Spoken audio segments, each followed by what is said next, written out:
Hey everyone, welcome back to AI After Hours presented by AZTRA. My name's Sean Fleming. I'm your host. I'm joined today by Varun Vemula. He's our CEO at AZTRA. We've been on a bit of a hiatus these last few weeks.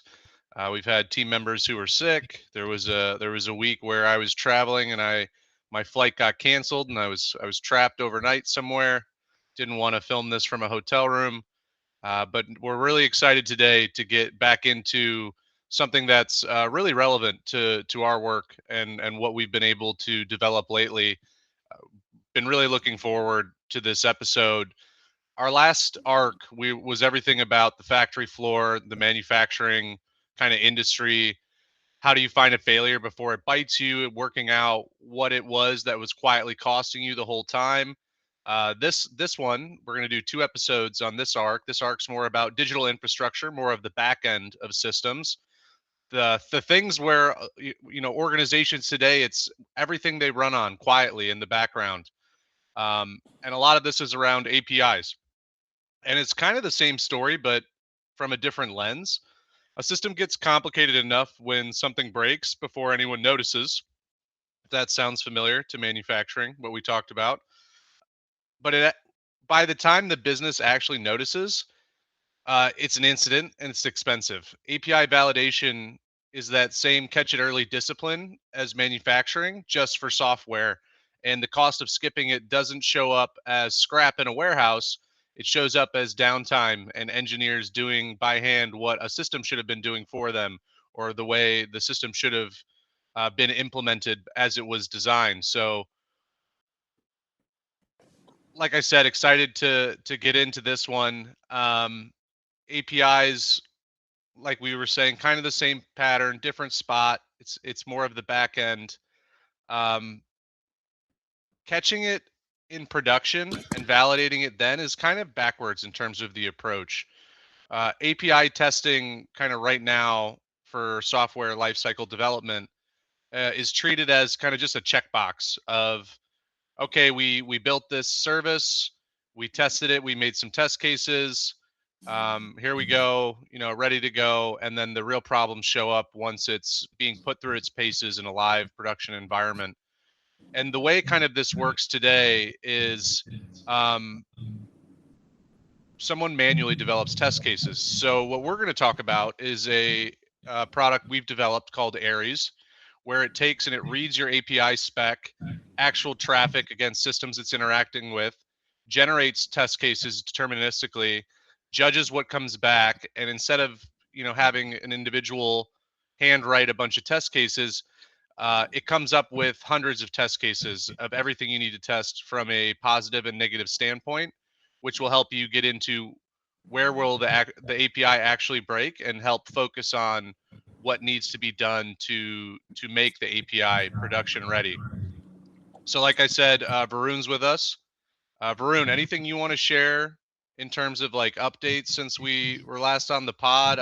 I can think of one, kind of exciting thing we did last week that might be worth sharing. That was worth, when we demoed our products in Chicago. That was a huge, big event for us in terms of how the crowd reacted to what we have done so far, and what we've been hearing in the market in terms of hey, this is something that we deal with day in day out, and the room was filled with people who has done a lot in the space of supply chain and operations and stuff, so they know the pain points. And that's one. And the other piece is, the topic which we are really talking about, Aries, in API testing space. They all felt the same thing. Yes, we don't do a lot of testing for this. We just do a checkbox and all that. That was a pretty good event in my opinion. Like, everyone, it resonated with a lot of folks, and it's like, this is the need of the hour, and it's a good one, I would say. Yeah, that was a lot of fun. We had about 20 people, private event in Chicago, dinner, drinks, talking about what we're going to talk about today, as well as some of what we covered in the first arc on this Hmm. podcast around retail demand forecasting. And there was someone who joined, a personal friend of mine, and it was interesting to hear his perspective on it, and kind of his journey in his career at the organization where he works, where he made a comment to me that what we had showcased with Aurora around retail demand forecasting was really relevant to where kind of his career started with a retail or a CPG company. And now Aries is more relevant to kind of where his career has developed. So it was interesting to see, kind of more of that front end facing customer kind of specific way of helping do demand forecasting as in terms of your role in a business, and then the evolution of his position where now he's involved more with the back end and sees the importance and the value of these type of systems like Aries we're going to talk about today. But yeah, no, like you said, really great feedback from the room, and I think demonstrates that where we're going with both of these products is something that the market desires and is an improvement over kind Hmm. of what is the status quo today. So let's dive into to some questions. Uh, I have a small thing to share here, Sean. Sure. Before jumping into the actual thing, I want to share the nuance of why we have even picked this up in the first place. Yeah, yeah. Set You the know, stage. That'd be great. the what do you call that in the movie making, the what's that word that comes up when uh, Premise, trailer. no, no, not trailer, not teaser, the the the back end scenes of movie making, the bloopers, Oh, or behind the scenes. yeah, the behind scenes, yeah, Yeah. yeah. So we had a team who were we were working with a customer, and they were just migrating to microservices back in the day, and we had a support team who were doing you know what the support technically does. And what they were facing was, their, hey, this API has gone down, and there's a, it just not giving you right information of why it went down, or what it went down, what kind of consumer broke, or what kind of producer broke, or anything like that. It was just saying that, there was a downtime, and you just got to go fix it up. And people who actually knows who built it has to, we have, this team has to call them up and fix those issues. There's no way that, that they went and fixed any of these things without knowing what's in there.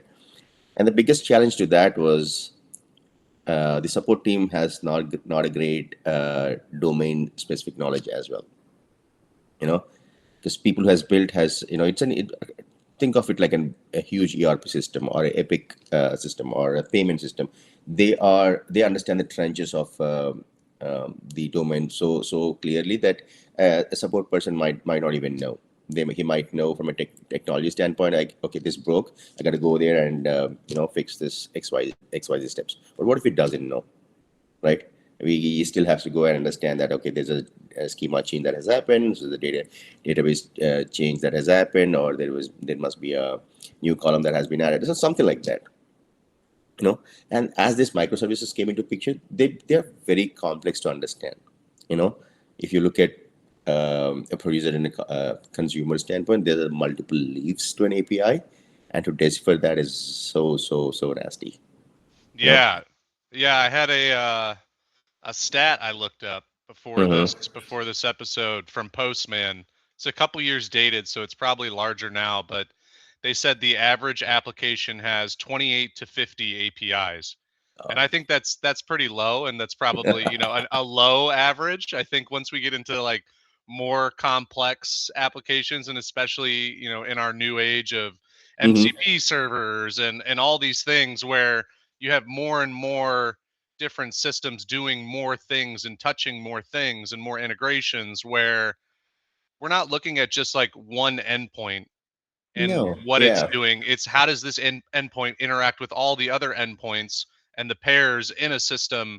where as endpoints grow, the ways they can contradict or fail grows even faster. It's multiplicative in terms of the Right. amount of Right. things that need to be tested. And I think that's a great segue into our first question, which is, right now we're kind of asking an engineer or someone who, like you were saying, they could be so in the weeds or so specific to their purpose that they may not see the forest through the trees. Mm-hmm. They may not see the bigger picture of how the system's going to work and all the things it touches. So right now we're kind of asking one person to come up with every way that you could possibly test something and every way something could break off the top of their head.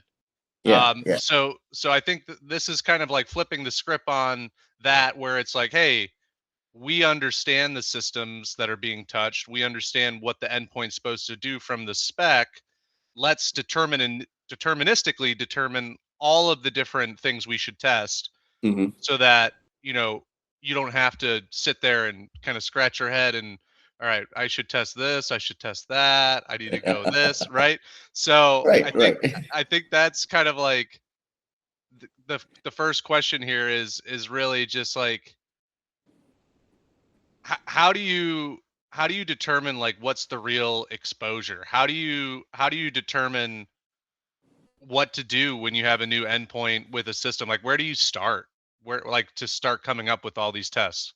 No, understand that, right? Like a new person comes on board and he doesn't even know that, understand the systems or understand the business logic. Or he just knows, okay, I have to look at this endpoint. I have to understand the database and write some scripts to, test it out. Okay, is he really testing all what it's they're required to test, or is just okay? I'm going to apply a boundary value analysis. I'm going to apply an error guessing. I'm going to apply a decision table matrix out here and just throw it out and say that it's passed. But you have to understand, this is not just a per endpoint problem. It is that entire workflow of problem. Like, how do I say that, onboard a customer, issue a payment in a different payment system, or issue a refund from a different refund system, something like that. How do you test that entire end-to-end workflow manually? And then making sure clicking all the buttons to make sure that, okay, I write, you have about 10 endpoints, you write about, maybe about 30 to 40 test cases and just test out that flow. How confident are you with that, saying that, okay, I've tested this accurately end to end that flow and I'm ready to ship it to production? Yeah, it is a bit ironic too when you think about it, because the entire intention of having all of these endpoints working together in a workflow is to help do things automatically.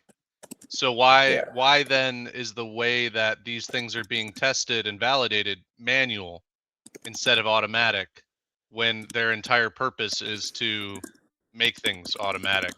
So I guess maybe a good place for us to start then would be, what is the cost right now that, enterprises are experiencing by continuing to do manual testing as they're trying to move essentially what will help automate future workflows for the business?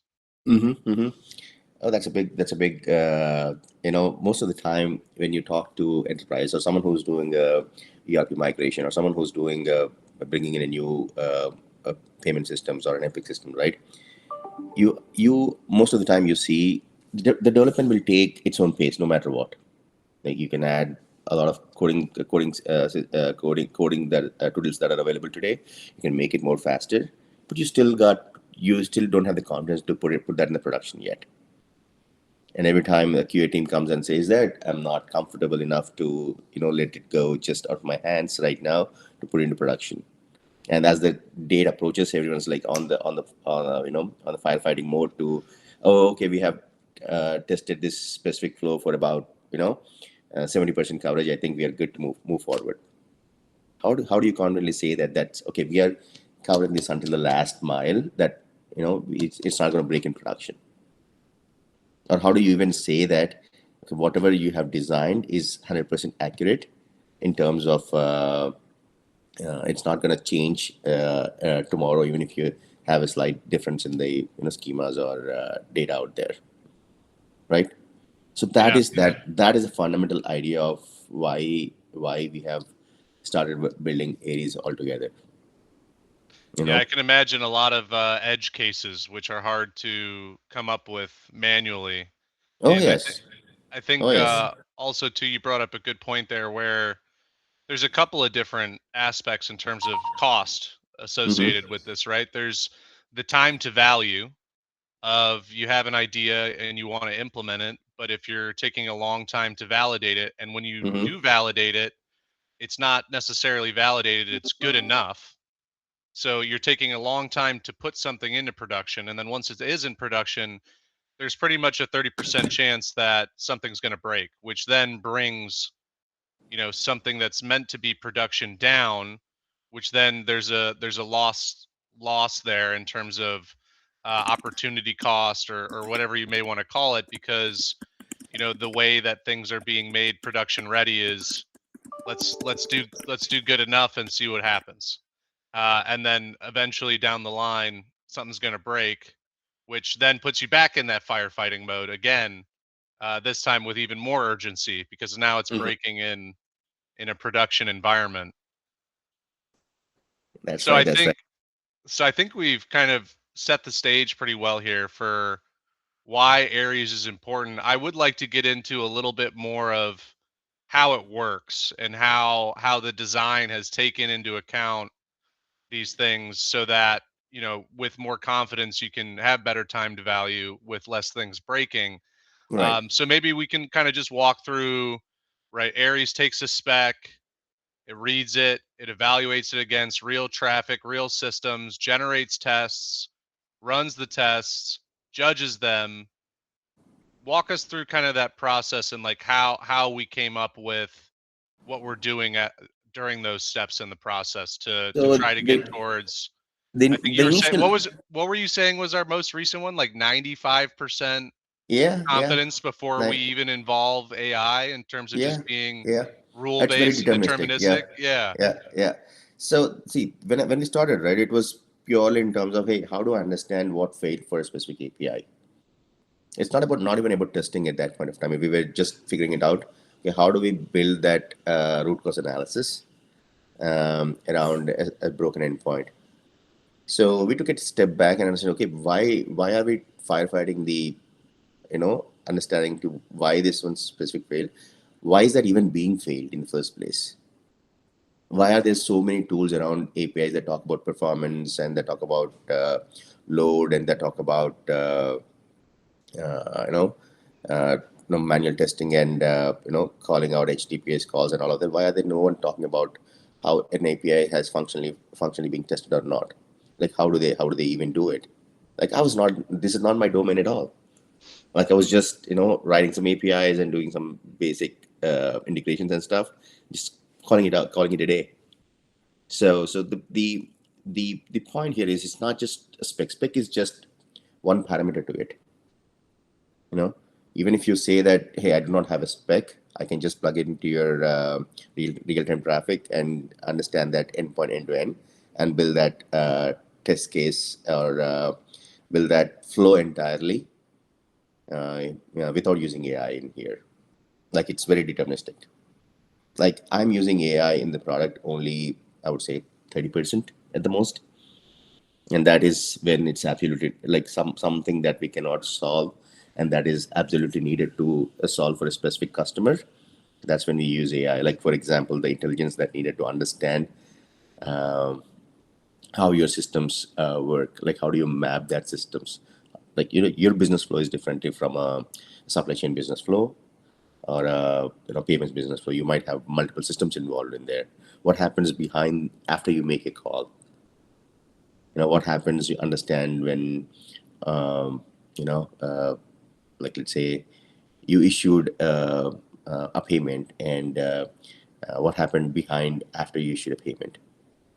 So how do you trace that? How do you build that intelligence? That is where I'm using AI for in this product, not for test case generations or not for that flow generations or anything like that. Those are just the menial things of it. Now, once you have that foundation of how your APIs are behaving, and from there it is very simple. You know, I think I'm giving you too much of secret sauce out here. Well, I think it's funny, right? Because a question we get a lot about this product is, well, why can't I just use AI to make these test cases? Yeah. Why can't I just give this spec to a Claude or an Mm-hmm. OpenAI and have it tell me, okay, I want 100% coverage, go test it? And I Mm-hmm. think, that's a question we get a lot, and I think there's a couple ways that Aries, will give you a better output than that. And kind of the two primary ways I see are, Number one, by using something where it has all of these rules kind of written out and different ways that it's being deterministic, you have a standardized testing methodology Mm-hmm. across endpoints. So you're going to get a standardized output as opposed to, every time you give it to a chatbot, it may come up with a different, different way to do it that go around. But Right. the other big thing, and this was good feedback we got because I know early on in the product we were a little bit concerned about, well, maybe we don't want to touch their actual systems because if we do, they may not want to use it. And we kind of changed the way we're going to deploy it so that it made it to help build confidence for the customer to, deploy it in their own environment and connect to their actual systems.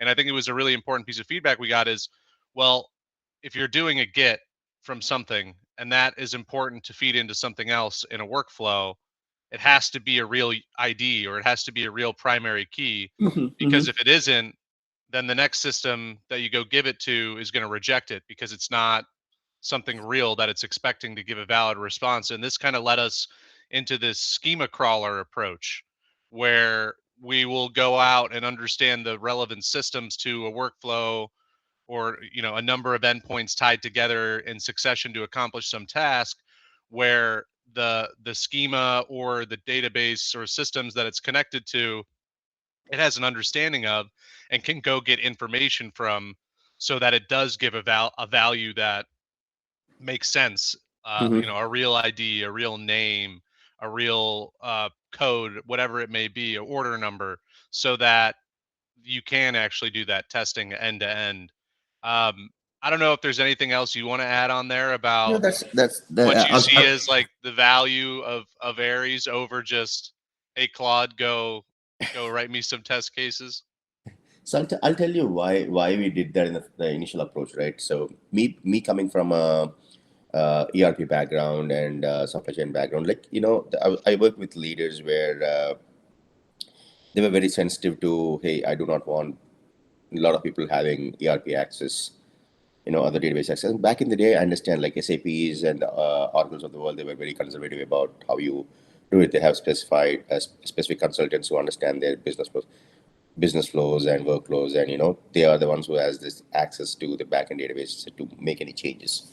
Because if you give that to the regular folks, they kind of add whatever they need, and it kind of corrupts the systems. So that part I understood. So maybe it's because of that, me being conservative over there, I was a little hesitant to add that piece. But over the period, I realized, okay, if we are trying to be that functional API platform, functional API testing platform, I mean, I wouldn't even call testing, it's assurance platform. We have to be understand that domain really really well. Okay, we have to build that intelligence of how that SAP workflows are being built, and that SAP API endpoints are being designed, and it's open, it's open data available in the market. It's not something that proprietary to them, because they want their customers to build in such a way, so they give it open. How do you understand that columns is a big challenge? you know like if someone's building their integrations within the SAP systems, how do you understand that ln and x column, some German name, right? To write a test case for that. Those were the challenges that I came up with. I'm like, if it's functionally you're testing a business rule on this one, if he doesn't know that what this column means, then that's a failure on both ends, right? So that was the one, and that's when I thought, okay, I think this is the right way to move it forward, and that's when we added that feature as well. So it is not just about, when people say that, okay, I'm going to give my endpoint and ask them to write the test case, and yes, 9 out of 10, I would say 6 out of 10 times it will write the test cases, but it is not, or it doesn't even understand doesn't even understand your domain or your endpoint that accurately as it's supposed to be. Okay, and even then you have to author every, like, you have to tell the gateway what all tests it has to generate. you know maybe Yeah, it's a can lot more hands-on and a lot yeah, more refining and iterating to yeah, get it yeah. to work the correct way. Yeah. So how else can I break that notion of this thing? So what we came up with is we build a profile around every endpoint that we talk about. You know, just like we have a profile for a specific you know a male 20 to 30, a male 40 to 50, or a female, just like everything. I have built a profile around each of those endpoints, understanding what they are, where they're coming from, how they behave, what they should be doing, and all of that. That's when you apply all these methodologies of test cases that needs to be run on a specific endpoint. That gives you the most amount of coverage that you technically need in the world today. Okay, you might not need a BVA on columns that don't doesn't even need, right? You might not need a decision table matrix, decision table methodology to be applied on a specific other end column. So you can just ignore that. But how do you know that it's not required unless you build that profile, right? So that's just per endpoint, right? But that is not that alone. But how do you orchestrate this entire suite of things? How do you say that your microservices are working accurately? Like, you brought up a very good topic of customer ID, right? A customer ID in a merchandising system is different from a customer ID in a supply chain system, even though it's in the same enterprise, even though it's in the same company. They both are absolutely different numbers, or styles that they have in them, right? That's how the microservices are designed. That's how the enterprises are, like, that's how the legacy enterprises are still struggling with that. That is the biggest value for Aries, to understand that piece, to build that flow for them and test them. Yeah, and I think right now maybe I'm off on these numbers, but are we doing about 18 different checks against a spec? Yes, 18 different checks on each of the point, and Yeah. apart from that, we do about 11 on along with the 18, we do another eight to nine, no, six on flows, like item potency, paginations. You like, and then so these are just functional these things. Okay, you can without even authoring a single script or anything, you can say I'm doing authorization attacks, SQL ingestions, um, races, invariants, all these things. It just recommends based off the intelligence that we gather from those profiles. Yeah, so just against the profile alone, it's like 6 functional checks, 6 security related checks, 6 concurrency related checks. No, no, no, And no. and and You're getting is that you're off? getting the number. No, you're totally off.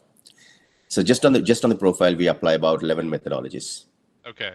Okay, 11 methodologies. Just that's per endpoint. Now, when we do the flows, we apply another six on top of it.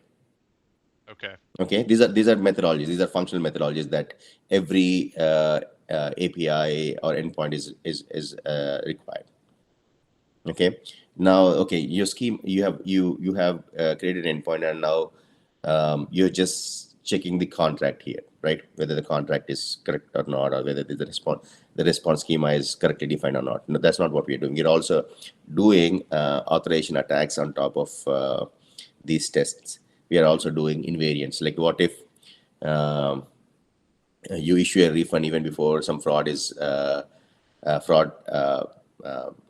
you have issued a loan even before their validation has been done. What happens if the flow is different from the actual flow?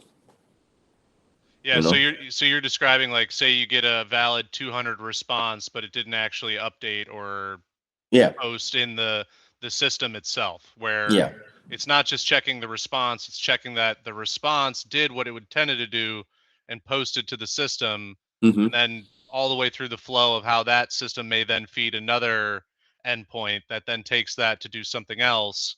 yeah, So right. it's checking at all the levels in the test, not just I sent this and I expect this and now it's good. It's I sent this, I expect this, the system reflects this, and it moves on to the Mm-hmm. next step.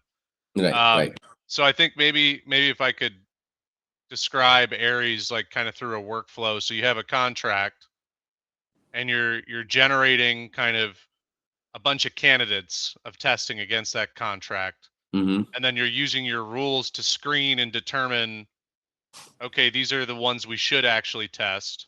Mm-hmm. Then you execute those against an actual environment for a response and the system that's associated with it. And then that's when the AI starts to come in where you're doing the judging of that after that step. Uh, okay. I'll give you a little bit of hint in there. Okay. Okay. I don't wanna give away all of that. Um, even before, let's say, if you don't have a spec or anything, we build the profile, right? We build the baseline and everything. So let's say if I don't have anything, I just give you my input from somewhere, right? And I still build the profile. That's when we use AI. Okay. That's when we use 30%. Even in judging, there are four different tiers to it. Okay. That's for a specific endpoint, to call it.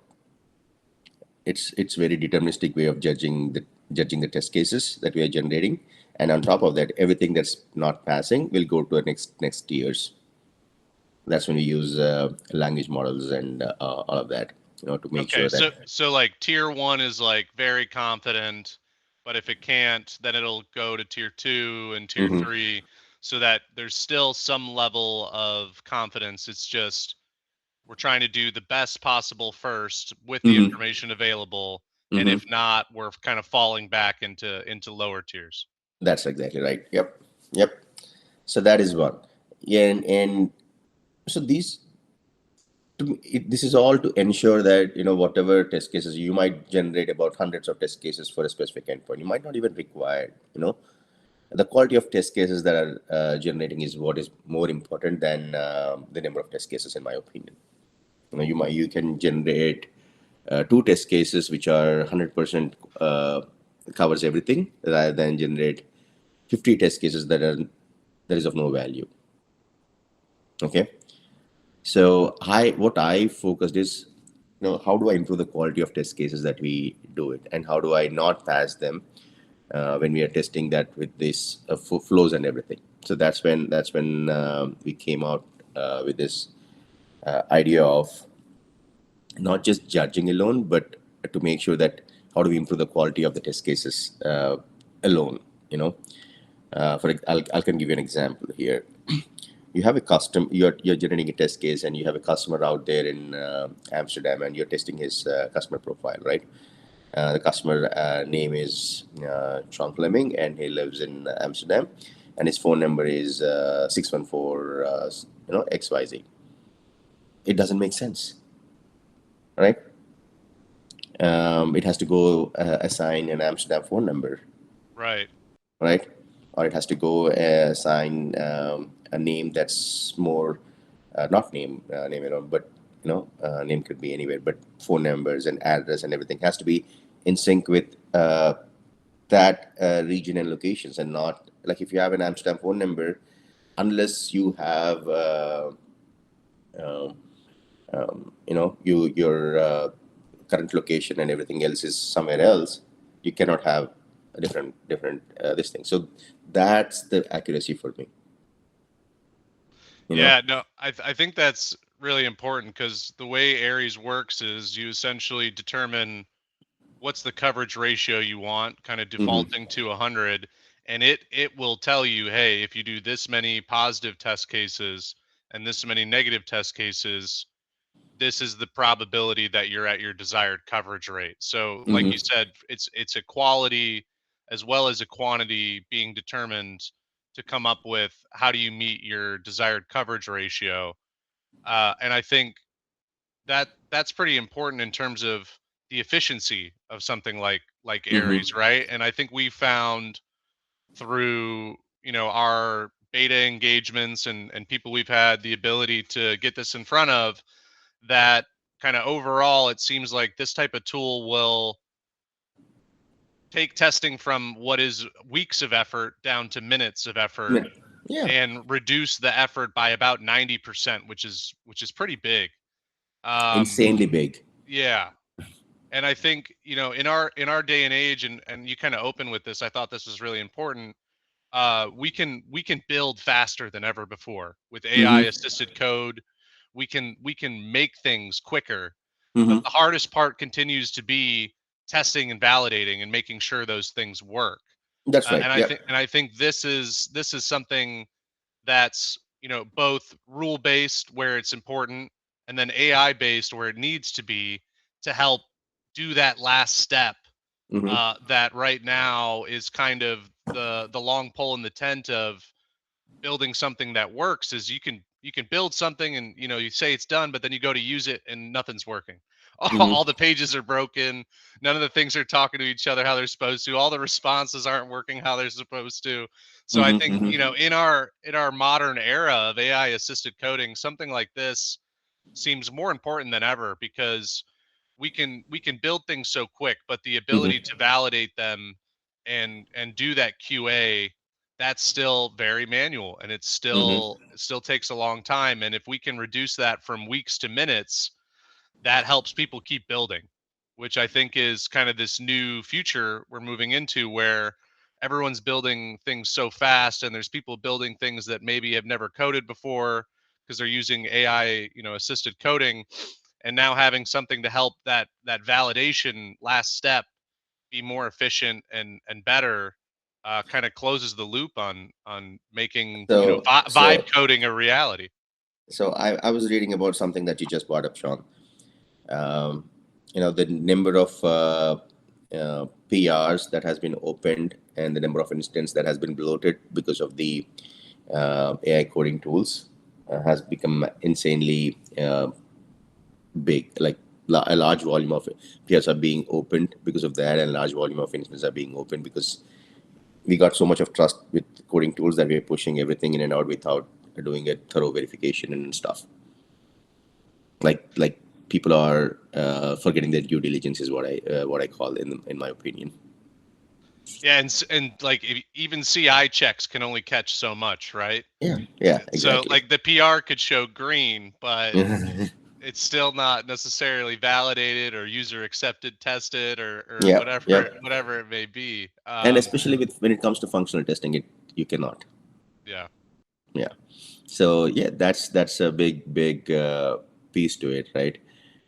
If you look at the stats very recently, I think before our event last week, I was reading that article where the number of PRs is like massively uh, more. And why do you think this token wars has been coming into picture? Like why do the API the clouds and cuts of the world are giving out more tokens to use because that's why it is. You push more, you make some more incidents, and push some junk garbage into the code base. Some AI slop. Yeah, yeah, yes, love. I was um yeah, go ahead.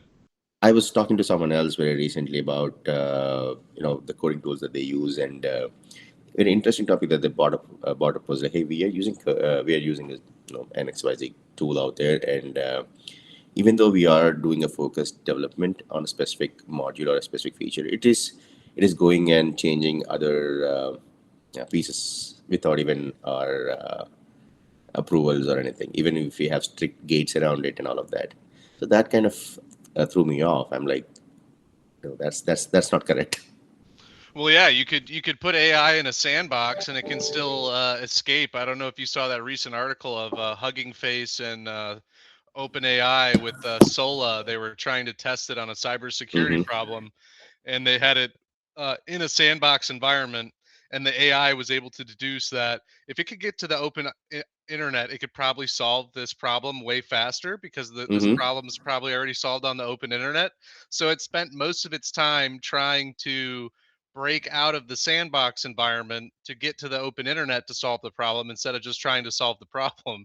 And it actually did. It figured out a way to find a node that it had access to, that it could take advantage of. And it was, I think, the first ever automated AI kind of cyber attack that's ever occurred. And I think I saw something about the Hugging Face CEO flying to San Francisco to go talk about it more in person with OpenAI. But I think, like you said, I think that illustrates the point really well. Like, you could put all the guardrails of the world, you could put it in a sandbox, you could say, oh, it can't touch this, it can't touch that. But as these models get more and more powerful, um, you know, you might want to be a little concerned with, like, hey, this is your task, and figuring out how it executes that task might be different than your expectation, because this the way it executed this task was not executing the task, it was escaping the environment to go find the That's right. answers. Yeah, yeah. Yeah.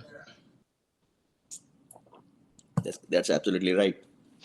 In and when we talk to most of these people, right? They talk about, hey, do we not have a UI testing in there? Do we not have a performance? Because those are the traditional way of doing things, and not many people has done solve the problem what we are trying to solve. And I think that's a big differentiator in my opinion. You know, there are a lot of big incumbents out there in whoever is doing that in the whatever we are doing today. But there's still 70% of that is being manually authored, and they are very rule based, and um, they're very pointed endpoint focused. They're not doing that entire functional thing that we do in a regular world. Which is absolutely needed. This goes back to the same thing a couple of years ago when we were doing an ERP migration. The one of the leaders has come up to us and asked about, hey, our APIs are being developed. I trust my developers and everything, but we're still not confident enough that the testing team is doing good enough testing to push it to production. Do we have anything that tests the APIs end to end? you know when you talk about an ERP, that's a spine off in any company. It does talk to different systems within that organization itself. How are you even testing it? How are you making sure that whatever the consumer that you have developed, or a producer that you have developed, the other team is consuming it in a right way. Yeah.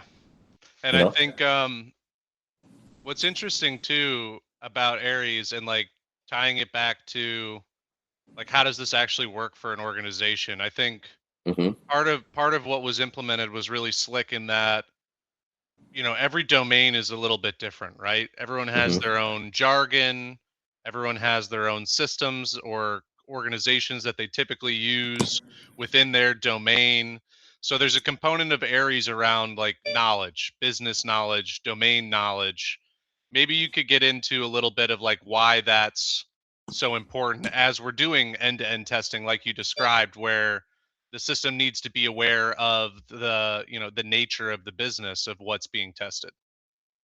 so that is absolutely needed in my opinion. When you say functional API, right? So as much as APIs are and method of communicating with different systems, how do you test it functionally? How do you understand that schema is drifting or data is drifting? Or first of all, you have to understand the schema. First, you understand the data, and these complex systems, you might have talking to an 100 years old, not 100 years, maybe a 15, 20 years old database. Someone has named these columns in a different way. Back in the day, there was not enough flexibility to name the columns with the full name. Someone would Yeah, a say lot of customer. abbreviations. Yeah, abbreviations like cus ID, like 10 IDs. Some lot of gibberish abbreviations. Only the people who understand and who are there for quite a long time, they understand it. Okay, that is one piece to it. The other piece is, I just told you this SAP lingo. It is very hard to understand that. When I worked with SAP back in the day, like that was my first engagement on SAP. I found it pretty challenging to understand that. What does that mean? Where is it?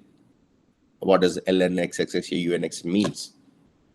You know, and why do you think that it makes so complex if someone doesn't understand that column and they just add a new one, even though it exists, and just call it a day for that. So that is why one way why that domain intelligence is required. The other piece to it is the workflows, right?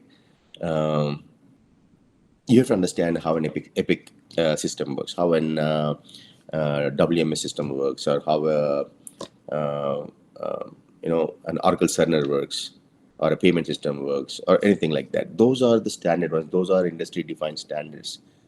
Those will not change. So, you know, that covers at least 60% of the workflows that are absolutely required to understand the functional API. The other 40% is very business driven, and you can learn that from the real time traffic of the company, or their what do you call that? Their tribal knowledge that you capture Yeah. from this operators and everything, and you can build a knowledge graph. And so that is the absolutely needed thing, which most of the tools are missing today. They are a pointed solution. I'm like, yeah, you can. This can be worked for any engineer, any industry. It solves a pointed problem. It doesn't solve that end to end problem of thing. Like, you're for example, in supply chain itself, the supply chain from a of a Macy's is different from a supply chain of a Victoria's Secrets, or an Abercrombie and Fitch. you know how do you differentiate that? Even though, so you give that ground of 60% to 70% accurate information. Rest everything is very domain, or contextual to their own business, and you can bring that intelligence as the tool develops. Yeah, no, That that's is. that's that's a great point. So the systems, there's a couple of things here, right? There's the industry domain knowledge and the system specific to an industry. Mm-hmm. There's the tribal knowledge and the context specific to an organization, and then how those different systems work together, which is Right. why Aries has a number of connectors built into it, right, for integrations to Mm-hmm. some of the big systems you mentioned, as well as a lot of the most popular databases, RDBMS, as well as kind of the newer Postgres flavor of Mm-hmm. databases. And every database has its own little nuances as how it works, and how you can get the schema information. So okay, so if we have all of these connection points, and we have the domain knowledge for the industry, and we have the tribal knowledge for the organization, we're starting to understand all this, we can test all this. There's also integrations on the other side too, from an audit perspective, as well as a you know reporting findings of things that need to be resolved into your typical systems that organizations use to either track that or communicate with each other, right? So Aries also has integrations to like kind of your big chat platforms like Mm-hmm. Teams and Slack, and then it Mm-hmm. also has integrations into kind of your big ticket platforms like ServiceNow, Jira, to raise incidents. Mm-hmm. So I think Aries was, I think, the product of many different engagements and many different conversations where we've started to learn more and more about how teams work and their flows, and how do you actually make this useful. Is there anything you want to add on to that, just like from an integration standpoint, or the connections that Aries has to kind of be able to plug into understand how your systems work, how your org works, and then also how your workflows work to actually go, you know, be able to Yes. identify things and raise them to the right people and to help resolve things. So there is something that we have bought in very, I call it the intelligence layer of Aries, the actual differentiator in terms of, even if you onboard a person somewhere today and who doesn't have anything to know about your business, but he has to come and do your testing and everything. Uh, on day one, he will not be able to understand anything, right? But if you give them areas, they will understand. So what we did, biggest differentiator is we are reading their traces, APM traces as well, to build that knowledge graph, to say that, okay, this is how it is working for you today, and that gives. I mean, it's your uh, the strongest differentiator in my opinion. And from there, authoring test cases, or running them as workflows, and everything else is like a breeze once you understand that. So right? I It, yeah, it, it is what it is. Like, that once you have that knowledge graph, it tells you your business end to end. Like, would I want to build that? I mean, again, I'm not saying that I'm reading the code base or anything like that to get that information out, right? I'm just reading the traces of it. right. Yeah, just that traffic to Yeah, understand how things communicate. yeah. Um, so I think we've done a pretty good job here. Just you and I kind of covering Aries and why it exists and how it works and the way it works, how it can be useful, some of the benefits of using it. Is there anything you want to share about kind of like the future of Aries or any other thoughts that we haven't covered thus far? This is something that I'm debating. Not debating. This is something where I'm being very pragmatic about it. Right now, we are fully focused on functional APIs. The next goal is for us to focus on the MCPs, um, to solve that problem, and we're going to go complete headless.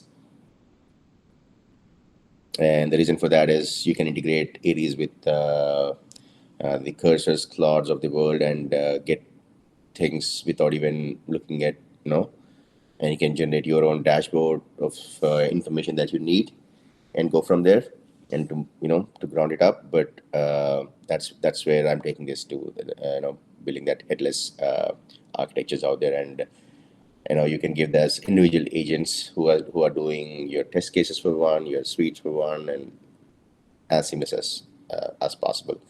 And I'm doing a lot of reading on MCPs to how do we integrate that into the platform, which I think is the next thing after the APIs.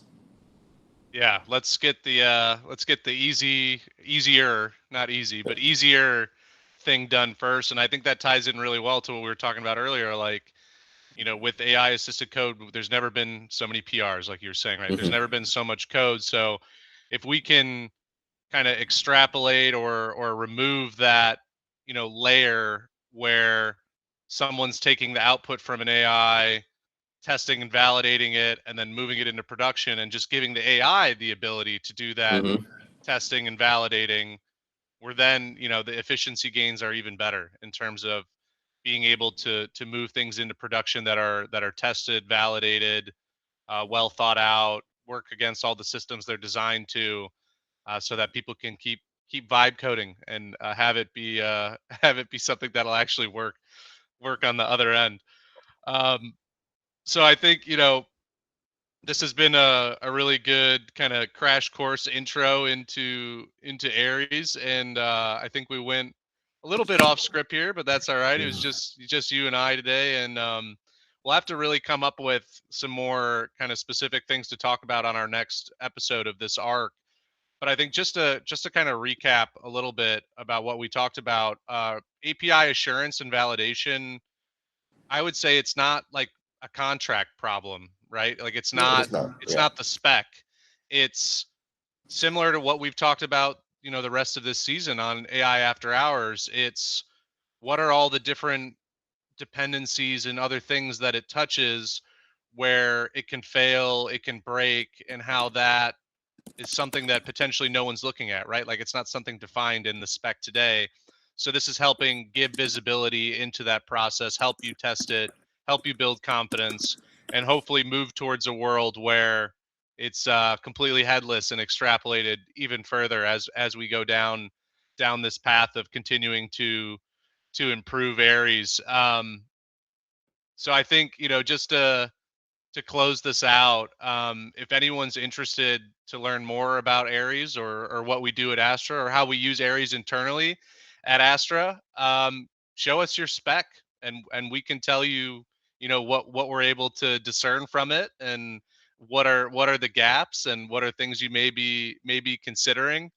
Um, but yeah, I really enjoyed this episode. I thought we defined it well and we spoke to what Aries is good at and yeah, like you said at the start, really great feedback at our event in Chicago last week, and hopefully, this episode will spark some more curiosity, and we'll get even better feedback to keep moving this forward. Is there anything you wanted to close with or share with everyone before we wrap this up? I see. I see. Like I said, the API market and the VMCP market is going to explode in the next years coming up. I believe I've been talking to a lot of people outside this industries and markets as well, and there's been a huge interest in how we are doing it, and I see a lot of posts on LinkedIn as well of late, where people are saying that with AI we're able to generate test case and everything, and I agree. The test case, if you can do that part, that's the biggest lifter, but that's not the only thing that you can do with it today. you know how can you make sure that your tests are grounded? How can you make sure that your test cases are in a regulated industry, your test cases are what they're supposed to do, what it's supposed to tell? Those are the things that I would call it out. But yeah, You, feel free to reach out to us for any demo, or if you want to see the product, or just to learn about it. I'm happy to chat with them, because this has been on my thing for the last 2 years. So I think there's a tremendous value for any customer who's using this one. Yeah, no, Varun, you just gave me an idea there. I think as we get into more Aries discussions, maybe we should ask people to come up and bring AI generated test cases against the spec and give Yeah. us the same spec, and then we can compare them and talk Oh about yes. how it's Yes. different. Yeah. Yes. So that Exactly. that that could be fun. Yeah. I actually did a slight comparison on that. When I was testing the platform, uh, uh, I think uh, the only thing what in the AI, maybe we have to tune that a little bit more to do it. But I would say six out of 10 times it was good. I would say not the best or anything, but it's good. But I believe for a fact that, like I said, it's that's not the only piece that you need. It is just the one piece that you need. Yeah, that's the starting point. Yeah. Well, thank you everyone for tuning in. Thank you, Varun, for helping talk about the context of the problem and kind of why we developed Aries. This has been AI After Hours. I hope everyone will tune in. Hopefully in 2 weeks. We'll try to get the next episode out sooner rather than later, but that's assuming everyone's healthy and not getting trapped in cities and airports. But we'll try to get the next one out quickly. Thanks again for tuning in. Hope you enjoyed this one. See you next time. Thank you. Thank you, Sean. Yep. Thanks, Varun.